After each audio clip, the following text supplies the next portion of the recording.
बिस्मिल्लाहिर्रहमानिर्रहीम। Programme the reporter में साबिर शाकिर और चौधरी गुलाम हुसैन साहब की तरफ से अस्सलाम वालेकुम। नाज़रीन, आज हमारे पास पॉलिटिकल स्टोरीज़ हैं, कुछ डेवलपमेंट्स हो रही हैं पॉलिटिकल मैदान में, सियासी मैदान में, और ख़ास तौर पे जहांगीर तरीन साहब एक बार फिर एक्टिव हो गए हैं। कुछ और स्टोरी भी हैं, लेकिन सबसे पहले आज दो अहम तरीन हुए सानेहात ही कहना चाहिए। और नंबर एक मोहम्मद अली सदपारा, जो कि मिसिंग थे, कोहपैमा थे। नाम पाकिस्तान का एक नाम बैनुल-अक़वामी सतह पे, पाकिस्तान की एक सॉफ्ट इमेज, उनको तलाश किया जा रहा था, उनके लिए रेस्क्यू ऑपरेशन किए जा रहे थे। लेकिन आज बाज़ाब्ता तौर पे ऐलान कर दिया गया कि कोहपैमा मोहम्मद अली सदपारा अब इस दुनिया में नहीं रहे और वो वफ़ात पा चुके हैं। उनकी मौत का बाज़ाब्ता ऐलान आज गिलगित बल्तिस्तान की हुकूमत ने किया, और ख़ास तौर पे ये भी कहा गया कि उनकी फ़ैमिली को भी लुक आफ्टर किया जाएगा, स्कॉलरशिप्स भी दिए जाएंगे उनके बच्चों को, और उनके नाम पे स्कूल भी तामीर किए जाएंगे। प्लस करदू एयरपोर्ट का नाम भी उनके नाम से मंसूब करने की तजवीज़ है। तो ये एक अच्छा पाकिस्तान का एक बहुत अच्छा इमेज था, सॉफ्ट इमेज था, दुनिया भर में जाने जाते थे, और उन्होंने कई एक रिकॉर्ड भी कायम किए। लेकिन सर्दियों में सख्त तरीन मौसम में K2 की चोटी सर करना चाह रहे थे, लेकिन वापसी पर उनके साथ कोई हादसा हुआ और वो लापता हो गए थे।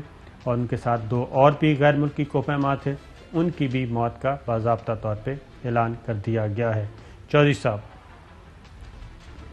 अल्लाह ताला उनकी मग़फ़िरत करे। मैं देखा कि आखिरी लम्हे तक ज़िंदगी में इतना एक्टिव, इतना ख़तरात से पुर सफ़र जो है बहुत कम लोग करते हैं।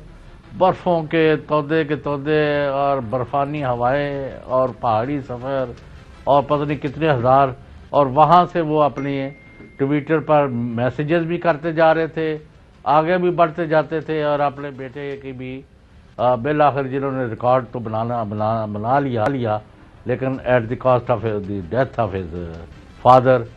तो मोहम्मद अली सदपारा, अल्लाह ताला उनको करवट जन्नत नसीब करे, एक बड़ा नाम और पाकिस्तानी, और ही डिड हिज जॉब।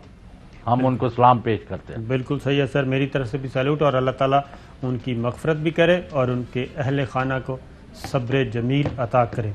दूसरा, आज एक और अहम नाम सियासत का, और वो पाकिस्तान मुस्लिम लीग नवाज़ के लिए ख़ास तौर पे बहुत ही एक नुकसान हुआ। सेनेटर मुशाहिदुल्लाह खान साहब अल्लाह ताला को प्यारे हो गए। वो भी एक दबंग शख्सियत थे, उनकी आप नज़रियात से इख्तलाफ कर सकते हैं, लेकिन वो एक साबित कदम रहे और आखिरी दम तक नवाज शरीफ साहब के साथ वफ़ादारी निभाते रहे, और बहुत दबंग तरीके से बोलते थे, और बाज़ औक़ात कुछ इस हद तक बोल जाते थे कि मामलात हालात कंट्रोल से बाहर भी हो जाते थे।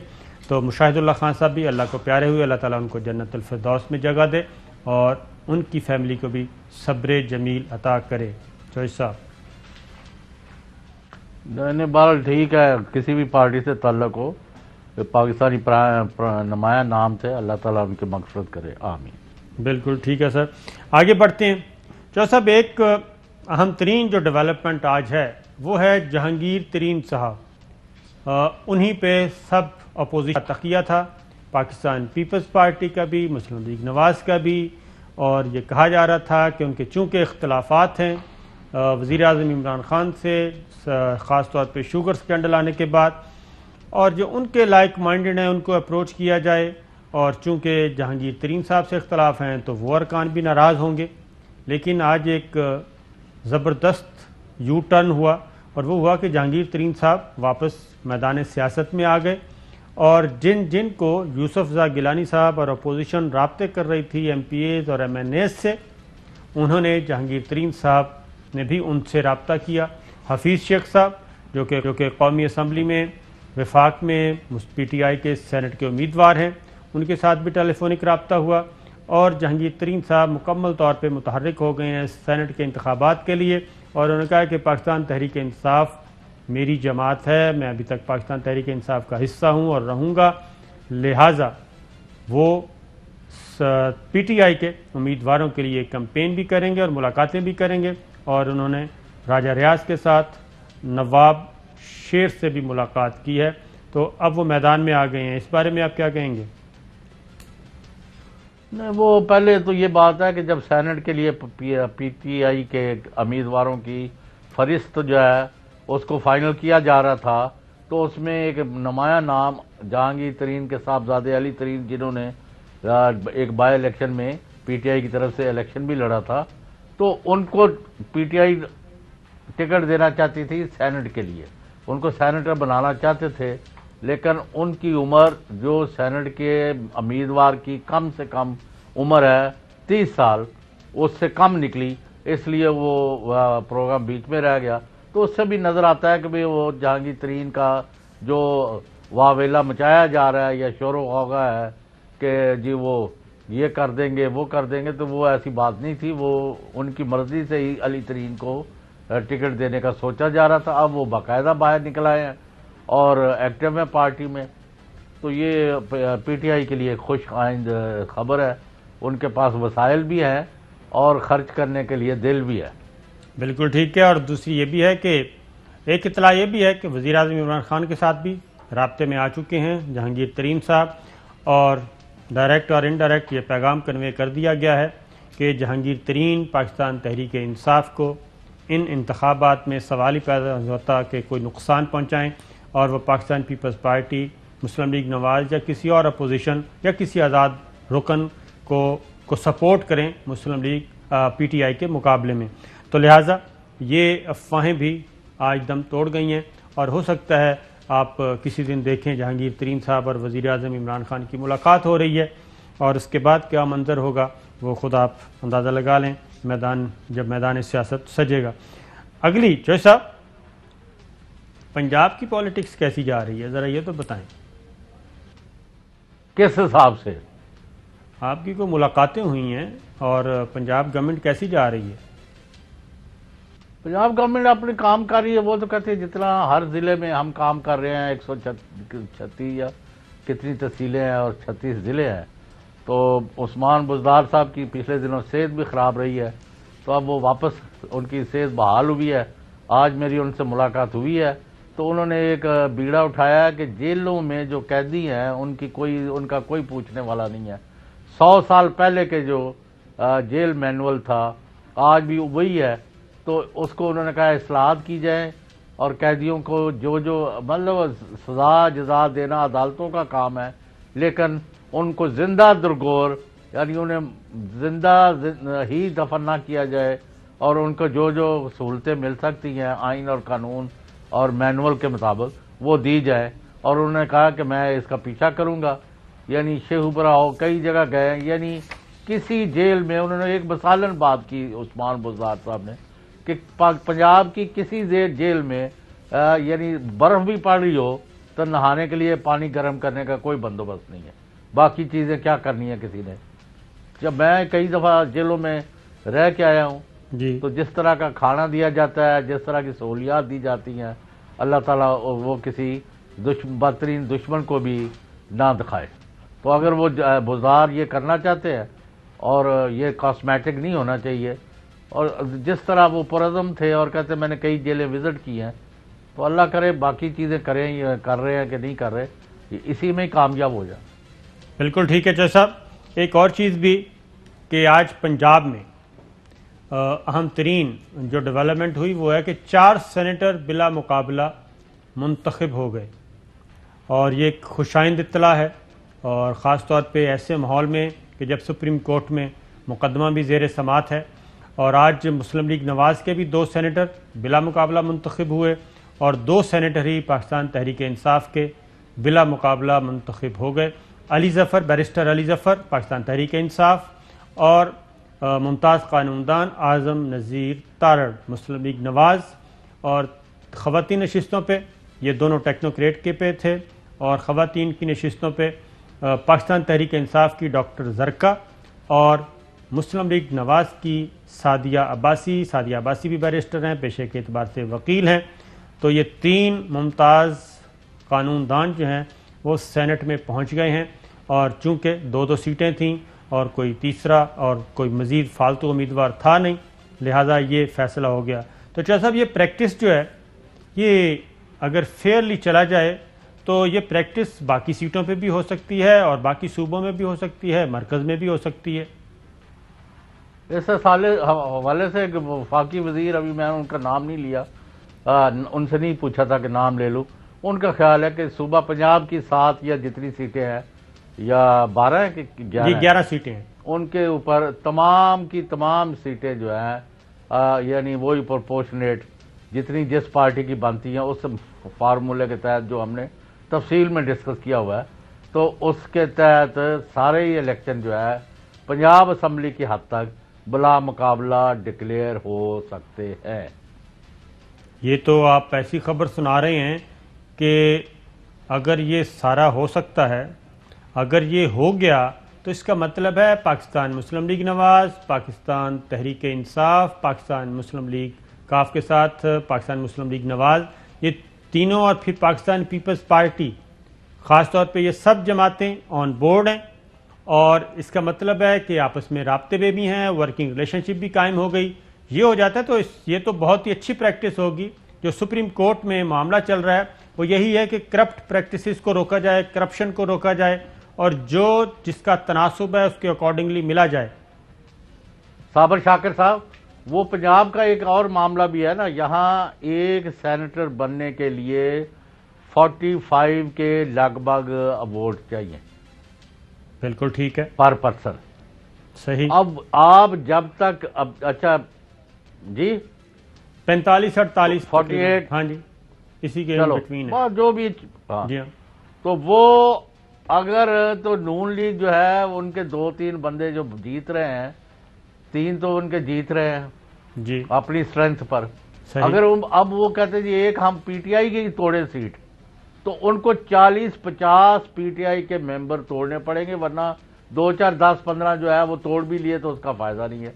इसी तरह पीटीआई को अगर उनकी सीट छीननी है तो उनको भी 40-50 पीटीआई के अलावा एमपीएस चाहिए जो मार्केट में मौजूद नहीं है स्वाय एन ग्रुप के। पीपल्स पार्टी तो है ही 7 जी हाँ, तो इक्का दुक्का और हैं। तो इसलिए अगर यानी बेटर सेंस हैज प्रिवेल्ड कि भाई जिसकी जो स्ट्रेंथ है उसके मुताबिक यहाँ एडजस्टमेंट करके, तो यानी अगर एक आध सीट रह भी जाए तो उस पर वो टॉस कर लें कि जी जिसका पहले आ जाए वो आ जाए 3 साल के लिए जो जवाब। तो एनीवे ये खबर मार्केट में फैली हुई है कि पंजाब की हद तक बिला मुकाबला इलेक्शन की तरफ सेनेट का इलेक्शन जो है वो बढ़ रहा है। चलें, ये तो एक खुशाइंद इत्तला है और ख़ास तौर पे इससे एक तो कि है सियासी फिजा में जो कशीदगी है उसके खात्मे की, मतलब यहाँ हॉर्स ट्रेडिंग आउट हो जाएगी ना। जी हाँ, बिल्कुल, हॉर्स ट्रेडिंग भी ख़त्म हो जाएगी, आराम से सुकून से और फेयर इलेक्शन कहलाएगा। और दूसरी जानिब इंतखाबा ये उम्मीदवार जो मैदान में हैं उनके कागजात नामजदगी मंजूर भी हो रहे हैं, मुस्तरद भी हो रहे हैं। साबिक वज़ीर आज़म सैयद यूसुफ़ गिलानी साहब के पेपर मंजूर हो चुके हैं, उनके खिलाफ जो पीटीआई के एतराज़ात थे मुस्तरद हो गए, लिहाजा वो क्वालिफाई कर गए हैं। उनका मुकाबला होगा हफीज़ शेख साहब के साथ। दूसरी जानिब फैसल वाडा साहब के भी कागजात मंजूर हो गए और उनके खिलाफ भी एतराज़ात मुस्तरद कर दिए गए। पंजाब में परवेज़ रशीद साहब के कागजात नामजदगी रिजेक्ट कर दिए गए हैं, मुस्तरद कर दिए गए हैं। उन्होंने क्या कहा, ज़रा सुनिए। मैं पैसे देने को तैयार हूं, वो पैसे लेने वाला मुझे मिल नहीं रहा। अब मैं पैसे कहां पे हवा में उछाल दूं, नोटों को फुटपाथ पे फेंक दूं, किसके अकाउंट में जमा कराऊं? अगर मैं एटीएम मशीन ही बता दे मुझे कौन सी है उनकी, उस एटीएम मशीन में जमा करा दूंगा। अच्छा चलो साहब, ये परवेज़ रशीद साहब मेरा ख्याल है कि सियासी बात ही कर रहे थे। ये है 14/10/2019 और ये इनसे रिकवरी के लिए पंजाब हाउस इस्लामाबाद रिकवरी 41 बाकायदा तौर पे, ये आप देख रहे होंगे, सेकंड नोटिस नज़र आ रहा है। ये pending room rent bill of Punjab house Islamabad, ये पंजाब हाउस में क़याम पज़ीर रहे डी ब्लॉक में, और वो एक अनेक्सी टाइप थी, सिर्फ रूम नहीं था। और वहाँ पे इन्होंने तकरीबन सिर्फ परवेज़ रशीद साहब ने जी 2014 रातें क़याम किया है, क्यों, और 2011 से लेकर 2018 तक, क्योंकि वहाँ पे पर नाइट चार्ज किया जाता है, जैसे गेस्ट हाउस होते हैं, जैसे बाकी होटल्स होते हैं, इसी तरीके से Punjab House, Sindh House, Balochistan House. और ये उनको बिल भेजा गया था परवेज़ रशीद साहब के नाम, सेनेटर। और 2011 से 2018 तक मुख्तलिफ़ औक़ात में 86 नाइट्स हैं, 111 रातें हैं, फिर 1817 रातें हैं। और इनका बिल था तकरीबन 69,37,200, ये इनके नाम का था। और इनको भेजा भी गया और नीचे दस्तखत भी मौजूद हैं वसीम अहमद ख़ान साहब के, और जो कंट्रोलर थे, और ये पंजाब हाउस। और इनका एक अकाउंट भी है और बाकायदा तौर पे तरीका होता है, अगर वहाँ कोई जाए तो उनको बाकायदा मेहमान जो भी जाता है उनसे पैसे लिए जाते हैं, फिर रसीद दी जाती है। तो इसलिए ये कहना कि मैं कहाँ पे पैसे दूँ, ये बात दुरुस्त नहीं है। फिर ये देखें जी, अब ये कह रहे हैं, चलें ये नज़र आ गया मुझे नीचे ही, it is requested the above mentioned amount may please be deposited in the government account immediately. और नीचे ये भी क्या हुआ है कि the payment can be made through cash cross cheque in favour of controller Punjab house Islamabad. ये उनका नाम भी नीचे दर्ज है, और ये क्रॉस चेक आपने देना था, कंट्रोलर के नाम पे देना था। अगर आप दे देते, अभी भी दे दें, अभी भी अगर ये पेमेंट कर देते हैं तो इनके कागजात अपील के बाद बहाल हो सकते हैं। दोबारा सुनिए जी ज़रा परवेज़ रशीद साहब को। मैं पैसे देने को तैयार हूँ, वो पैसे लेने वाला मुझे मिल नहीं रहा। अब मैं पैसे कहाँ पे हवा में उछाल दूं, नोटों को फुटपाथ पे फेंक दूं, किसके अकाउंट में जमा कराऊं? अगर मैं एटीएम मशीन ही बता दे मुझे कौन सी है उनकी, उस एटीएम मशीन में जमा करा दूंगा। जी चॉइस साहब। नहीं, आप देखें ना, कब से ये छोड़ के और गवर्नमेंट हॉस्टल में जाके उधर रह रहे हैं सेंटर के तौर पर। तो वो जो पुराना नेशनल हॉस्टल था जी, उधर एक फैमिली क्वार्टर्स है, फैमिली फ्लैट टाइप या अपार्टमेंट, तो वहाँ ये तशरीफ़ है इनके, बेगम साहब वहाँ है। अब ये छोड़े भाई, दे दें बिल, अगर आप पहले ही दे देते आज जागन साई तो ना होती। तो आप कह रहे हैं जी मुझे पता नहीं है। भाई आप एक इतने मोतबर शख्सियत है और आपको पता नहीं किधर बिल जमा होना है कि नहीं होना, इसका मतलब वो जमा करा के कल फिर अपना क्लियर करा लेंगे। जी हाँ, इसी तरीके चाहते हैं तो इसी तरीके से चौथा साहब एक और नोटिस है, क्योंकि टोटल 96 लाख रुपए बनता है, तकरीबन 1 करोड़ रुपए, और 1 करोड़ रुपया हो गया ना। जी हाँ, तकरीबन 1 करोड़ रुपए। और ये भी दूसरा नोटिस भी है, परवेज़ रशीद साहब के नाम है, और वो भी रूम के पेंडिंग चार्जेस हैं।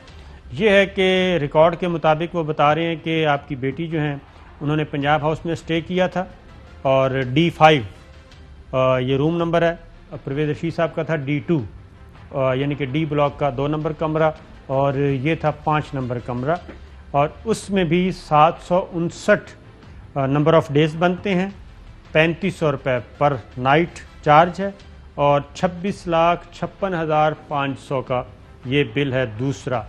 तो ये भी उसी तरीके से पंजाब हाउस के कंट्रोलर के ही नाम क्रॉस चेक जो भी पे ऑर्डर देना था या कैश दे देते। तो ये है सिलसिला, और ये काफ़ी दिनों से, क्योंकि उसकी वजह मैं बता दूं कि अदरवाइज़ भी स्क्रूटनी हो रही है, FPR को भी नाम गए हुए हैं, नैब को भी गए हुए हैं, तमाम सेनेट के उम्मीदवारों के, और बैंक्स को भी गए हुए हैं, क्योंकि बैंक डिफ़ॉल्ट तो नहीं का कोई डिफ़ॉल्टर तो नहीं है। वो भी अगर रिकॉर्ड आ जाता है तो उस सूरत में भी सेनेट के उम्मीदवार जो हैं वो शिकंजे में आ सकते हैं। चौधरी साहब, अब इसमें क्या है, ये कोई गलत बात तो नहीं करनी चाहिए? नहीं, गलत क्या, उन्होंने कहा मैं बिल देना चाहता हूँ, वो दे देंगे, कल बहाल हो जाएंगे। बिल्कुल ऐसा ही है, अभी भी दे सकते हैं, ये हमने बता दिया है। हो सकता है उनके पास नोटिस ना हो, लेकिन वो तरीक़ाकार मौजूद है। तो सब आगे बढ़ते हैं, लेकिन ब्रेक का कहा जाए, ब्रेक पर आते हैं तो मज़ीद खबर। वेलकम बैक नाज़रीन। अब मामला है सुप्रीम कोर्ट में ओपन बैलेट और सीक्रेट बैलेट, सदारती रेफरेंस। लेकिन सुप्रीम कोर्ट ऑफ पाकिस्तान के ऑनरेबल 5 जजेस पहुंच चुके हैं मामले की तह तक, और जो फसाद की जड़ है वहां तक पहुंच चुके हैं, और उसी को मुसलसल एड्रेस कर रहे हैं 3 दिन से, कि करप्शन को रोकना है, मुतनासिब नुमाइंदगी को यकीनी बनाना है, और वोट के तकद्दुस को बहाल करना है, ख़रीदो फरोख्त को रोकना है। ये उनका फोकस है और वो कोशिश कर रहे हैं इलेक्शन कमीशन ऑफ पाकिस्तान से भी और बाकी जो इस पेटिशन को, इस सदारती रेफरेंस को अपोज कर रहे हैं, उनसे भी यही सवालात कर रहे हैं कि वोट के तकद्दुस को आपने बहाल करना है, ख़रीदो फरोख्त को रोकना है। लेकिन उनकी ये बातें सुन के मेरा ख्याल है कि अपोजिशन को पसंद नहीं आ रही और उनको भी उनके कान ज़रा खड़े हो गए हैं कि कोई गड़बड़ होने वाली है। और जो दुबई में पार्टीज़ पहुंच चुकी हैं, एक और भी ख़बर दे दूं यहाँ पे मैं कि हमारे इंटेलिजेंस इदारों को ये भी देखना है कि पिछले एक हफ़्ते के अंदर अंदर दुबई में कौन कौन फ्लाई करके गया है, कौन कौन से साहब, कौन कौन से लोग दुबई पहुंचे हैं और वो वहाँ पे क्या कर रहे हैं। ये सिर्फ रिकॉर्ड चेक कर ले, FIA के पास रिकॉर्ड होगा, वो सारे बता देंगे। तो मामलात वहाँ पे रुके हुए, इंतज़ार किया जा रहा है सुप्रीम कोर्ट के फैसले का। अब बिलावल भुट्टो साहब को सुनिए सबसे पहले तो वो क्या फरमाते हैं जो हियरिंग चल रही है उस पर।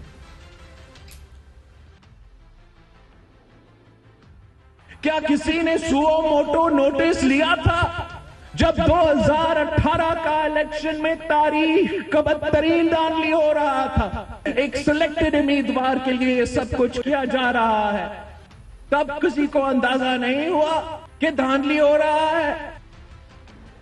ये धांधली हो रहा है। चले जी, 2018 में अगर कोई गलती हुई तो उसको एक साइड पे रखते हैं, और अगर 2018 में धांधली हुई तो सुप्रीम कोर्ट ऑफ पाकिस्तान में, हाई कोर्ट्स में पीपल्स पार्टी को जाना चाहिए था। कोई रिट पिटीशन फाइल करते, कोई इलेक्शन अपील फाइल करते, कुछ ना कुछ तो करते।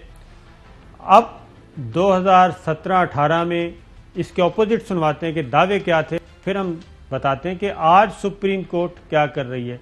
ज़रा सुनाइएगा जी आसिफ अली जरदारी साहब का। मियाँ साहब, आप मार्च का इंतजार कर रहे हैं ताकि मार्च में आप सेनेट ले सके। आप फिक्र न करें, मैं आपको सेनेट भी नहीं लेने दूंगा, इतने आप कंफर्टेबल ना हो। पहले भी मैंने आपसे सेनेट लिया है और इंशाल्लाह इस दफा भी आपसे सेनेट हम लेंगे। मैं अभी बहुत खुश हूँ कि हम उस स्टेज पर पहुँच गए हैं कि हमारा एक ऑपोजिशन का जॉइंट पैनल बना हुआ है और हम पाकिस्तान पीपल्स पार्टी पर उम्मीद रखते हैं कि हम कामयाब होंगे। सादिक संजरानी साहब के साथ खड़े थे और सादिक संजरानी साहब अपोजिशन के मुतफ़िका उम्मीदवार थे और आज भी सादिक संजरानी साहब भी चेयरमैन हैं और आखिरी इत्तलात आने तक सादिक संजरानी साहब भी मज़ीद 3 साल चेयरमैन सेनेट रहेंगे। और आज बिलावल भुट्टो ने फिर क्या कहा, ज़रा सुनिए। उनके सारे मेंबर्स जानते हैं कि ये तो हुकूमत जा रही है, वो इनके कहने पे क्यों वोट देंगे। उनको नजर आ रहा है कि इलेक्शन कराची में हो या सांगर में हो, पाकिस्तान पीपल्स पार्टी PTI को इब्रतनाक शिकस्त दे रही है, तो वो खुशी खुशी पाकिस्तान पीपल्स पार्टी के साथ आ रहे हैं कि हम आपके साथ हैं, आप हमें टिकट दो, इंशाल्लाह ताला हम आपको वोट भी देंगे और आगे जाके आपके उम्मीदवार भी बनेंगे। ये बात की। फिर एक और चीज़ सुनवाते हैं। 2018 के मार्च के इलेक्शन में जो कुछ हुआ और वो सवालात अब भी उठाए जा रहे हैं। एक वीडियो आई थी और उस वीडियो के बारे में, क्योंकि सुप्रीम कोर्ट बार बार ये पूछ रही है, उसकी इंक्वायरी भी चल रही है कि सेनेट के इलेक्शन को शफाफ कैसे बनाया जाए। 2018 में जो 1 अरब मुबैना तौर पे 1 अरब 20 करोड़ के सौदे हुए थे, उसके बारे में पूछा जा रहा है। जो पैसे लेने वाले थे, जो गिनने वाले थे, वो इक़बाल जुर्म कर चुके हैं और अरशद शरीफ साहब सारे सबूत भी कमेटी को दे चुके हैं। लेकिन उन वीडियोस के बारे में बिलावल भुट्टो साहब क्या कहते हैं वो भी सुन लें।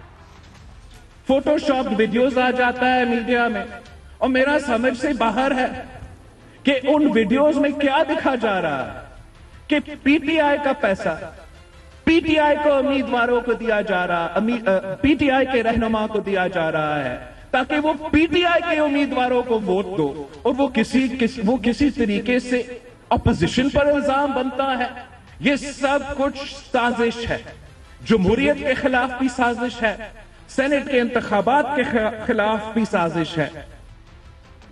दरअसल चौधरी साहब, मसला ये है कि मैंने जो बात की है कि बड़ी बड़ी भारी भरकम पार्टीज़ जो हैं, जिसको उर्फ़-ए-आम में पार्टियां बोलते हैं, वो पहुंची हुई हैं दुबई। और ये कहा जा रहा है कि जिस करेंसी में भी डील होगी उसी करेंसी में उसी मुल्क में पैसा दिया जाएगा। ये तयशुदा बात है, कंफर्म बात है। तो चाचा साहब, ये अब फ़ोटोशॉप होने लगे हैं, वीडियोस भी फ़ोटोशॉप हो जाती हैं। फ़ोटो का तो सुना था मुझे। ओ भाई, जो मर्जी कह दो, इन्होंने पहले प्रोपेगेंडा फैलाया। मैं बड़ी खबर देने लगा हूँ जी, ब्रेकिंग न्यूज समझे। हाँ, मुझे है पहले फैला दिया है कि तमाम एजेंसियां, तमाम रियासती अदारे, तमाम फौज, ISI इस्टेब्लिशमेंट और ये रियासत सारी की सारी जो है, उन्होंने इमरान खान को झंडी करा दी है और उन्होंने हमें ग्रीन वो ट्रेन को नहीं सिग्नल हरी सिग्नल बत्ती दी जाती, वो लहराई जाती हरी झंडी। जी हाँ, सबज। जी हाँ, तो वो दे दी है और मैटर ऑफ टाइम है। और यूसुफ रजा जो है वो सरकार को हरा के सेनेट में चले जाएंगे और जिसका नतीजा ये है कि PTI की गवर्नमेंट गिर जाएगी। तो आज कान खोल के सुन लें, तमाम के लिए इतला दे रहा हूं, किसी रियासती अदारे ने किसी हुकूमत मुखालिफ किसी एलिमेंट के साथ कोई कमिटमेंट नहीं की कि वो उनके मामलात में, यानी उनके खिलाफ नहीं है या उनके साथ नहीं है या फलां के साथ नहीं है। उन्होंने कहा हमारा कोई ताल्लुक नहीं है, आप जाके अपनी सियासत करें। We are with the lawfully establish government of Pakistan. तो ये चक्कर ना दें, बिल्कुल बकवास है। और इनको जिस दिन में तारे नजर आ जाएंगे 3 मार्च को, तो इसलिए ये सब प्रोपेगेंडा है, ये साजिश है, हमारा ये हो गया। भाई 2018 का इलेक्शन तो आपने ओनली 23 पिटीशन दी है, जो इस मुल्क में तमाम इलेक्शनों में सबसे कम है, क्योंकि सबके सामने हुआ है इलेक्शन। तो साहब, आपकी खबर बिल्कुल दुरुस्त है, लेकिन मैं एक बात बता दूं कि सिंध गवर्नमेंट जो है is a part of federation. इस वक्त सिंध गवर्नमेंट, जैसे पंजाब गवर्नमेंट है, बलूचिस्तान गवर्नमेंट है, KPK गवर्नमेंट है, गिलगित बल्तिस्तान, ये फेडरेशन का पार्ट है। और जो स्टैब्लिशमेंट है वो भी फेडरेशन का पार्ट है, वो भी फेडरेशन का एक अहम इदारा है। और इनके दरमियान वर्किंग रिलेशनशिप होना तो आइन का तकाजा है, और इनके साथ कोऑर्डिनेशन होना आइन का तकाजा है। NCOC एक ऐसा फोरम है जहाँ पे तमाम मिलिट्री लीडरशिप भी होती है, सिविल मिलिट्री लीडरशिप भी होती है, वहाँ पे सिंध गवर्नमेंट होती है, नुमाइंदगी मौजूद है, राब्ते मौजूद हैं। इसी तरीके से काउंसिल ऑफ कॉमन इंटरेस्ट वहाँ पे मौजूद हैं। इसी तरीके से बाकी आइनी इदारे हैं वहाँ पे मौजूद हैं। ये कहना तो मेरा ख्याल है कि इसको किसी और एंगल से लेना वो गलत होगा।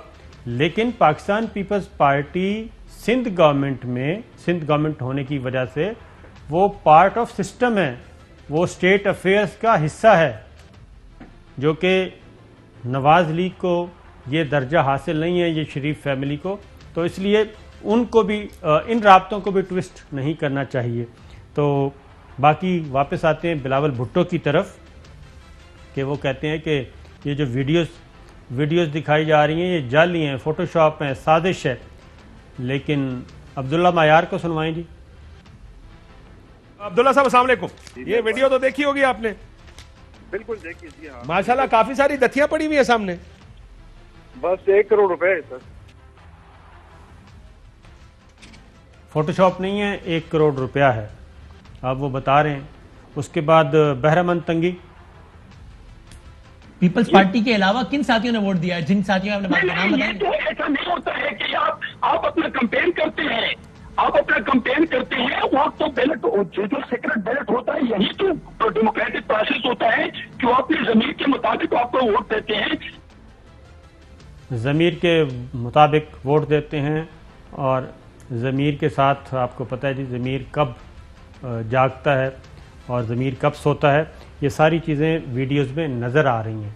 तो बिलावल भुट्टो साहब को दोबारा कहेंगे कि कम से कम इन सेनेटर्स के साथ, इन MPs के साथ मेरा जरूर बने रब्ता करें। वो तो काफ़ी हिट हो गया आपका ज़ीशान, जो इस तरह की शरारतें करता रहता है, वो काफ़ी हिट हुआ है, सोशल मीडिया पे भी काफ़ी ज़्यादा चल रहा है। तो एक और चीज़ तो साहब अब आते हैं ज़रा सुप्रीम कोर्ट की तरफ। सुप्रीम कोर्ट में भी यही सवाल आज फिर उठाया गया और कल जुमातुल मुबारक है, और अगर जुमातुल मुबारक को जजमेंट रिज़र्व होती है या शॉर्ट ऑर्डर आ जाता है तो आप खुद अंदाज़ा लगा लें कि जुमातुल मुबारक को आने वाले फ़ैसले किसके लिए मुसीबत होते हैं, लेकिन पाकिस्तान के लिए अच्छे होते हैं जुमातुल मुबारक को आने वाले फ़ैसले। ये ओपन बैलेट से मुतालिक सदारती रेफरेंस, पार्टी के ख़िलाफ़ वोट देने पर कोई सज़ा नहीं, अटॉर्नी जनरल ने कहा। जिस पार्टी के ख़िलाफ़ वोट देना है खुलकर दें, अटॉर्नी जनरल। सज़ा सिर्फ वोटों की खरीदो फरोख्त पर हो सकती है, अटॉर्नी जनरल। ये बात भी वैसे जो ऐसा मानने वाली नहीं है कि आप के पास तो वोट जो है वो पार्टी की अमानत है।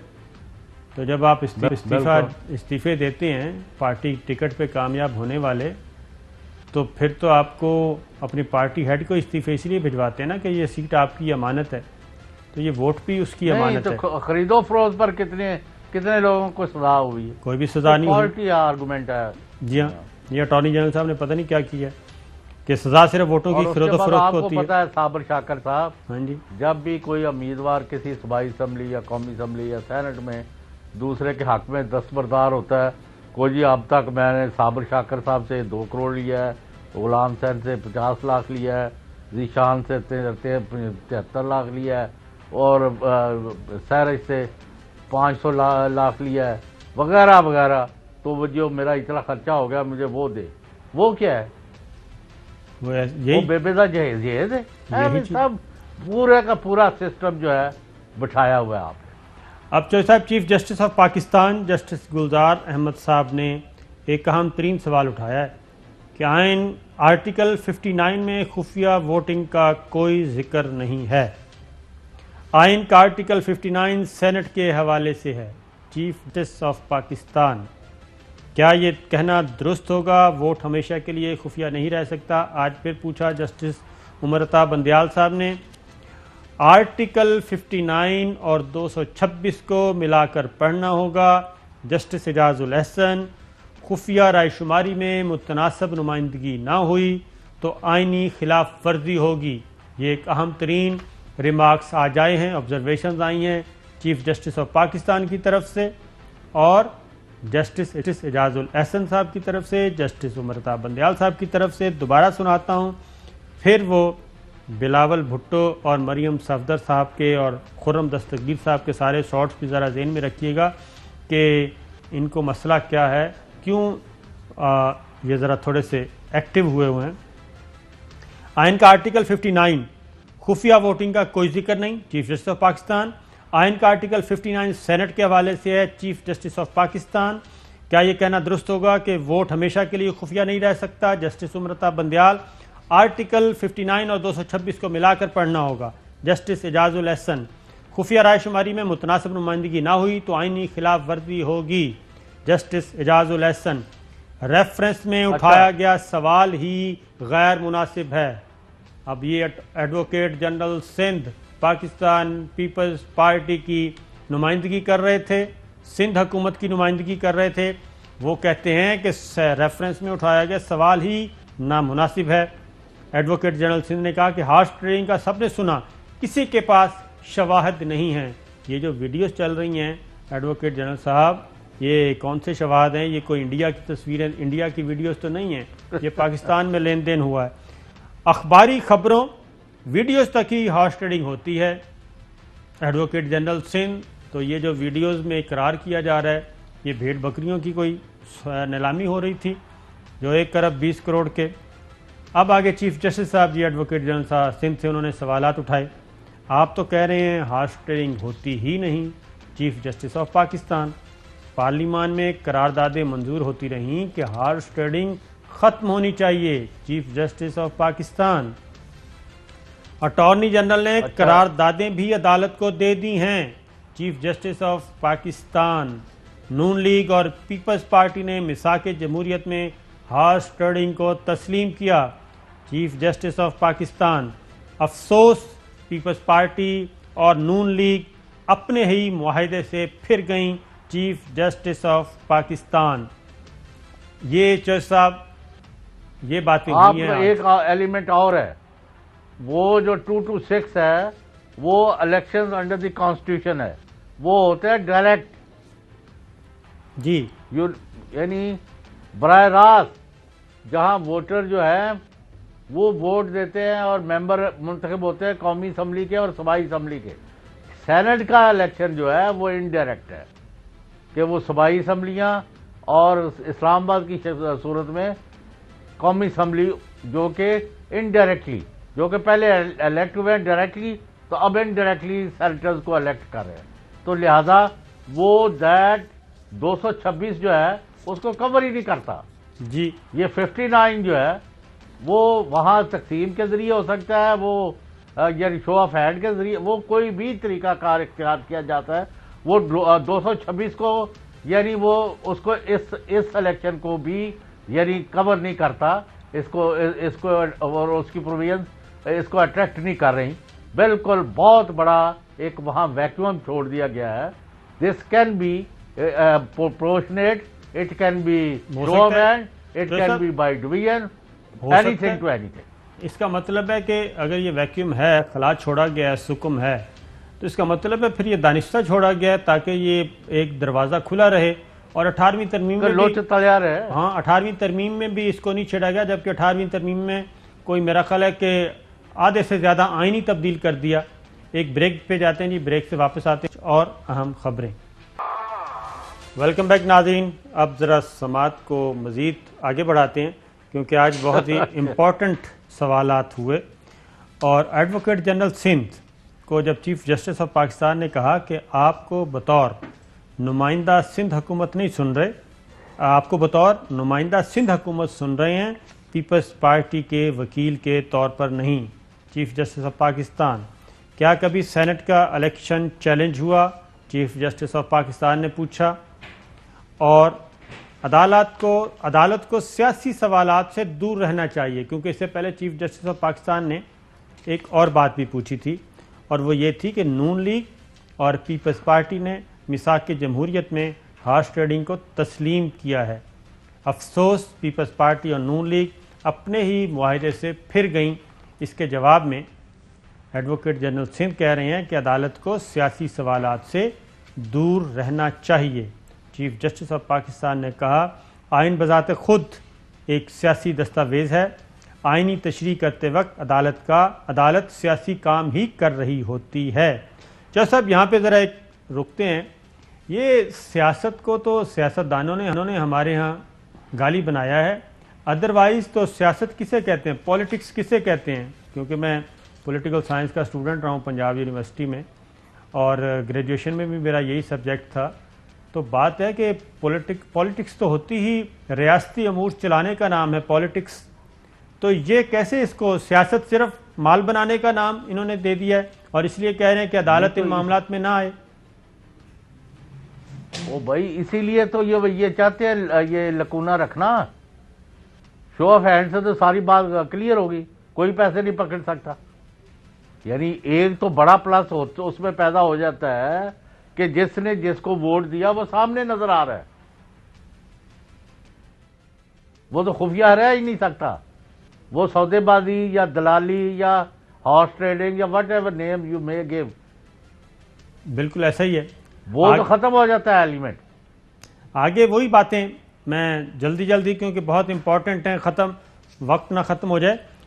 सुप्रीम कोर्ट ने कहा जी, आईनी तशरीह करते वक्त अदालत सियासी काम कर रही होती है। क्या इलेक्शन रिजल्ट के बाद वोट का जायजा लिया जा सकता है? चीफ जस्टिस ऑफ पाकिस्तान, गिनती के वक्त वोट को देखा जाता है। गिनती के वक्त यानी आइन वोट डालने वाले की शिनाख्त जाहिर करने की इजाज़त नहीं देता। गवर्नर एडवोकेट जनरल सिंध, क्या ओपन बैलेट से हार्स ट्रेडिंग खत्म हो जाएगी?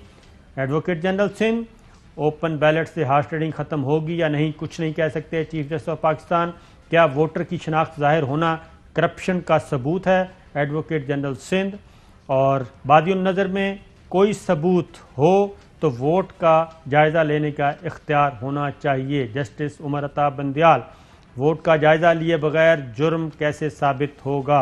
जस्टिस उमर अता बंदियाल, वोट को खुफिया रखकर जुर्म की हौसला अफजाई करने वाली बात है।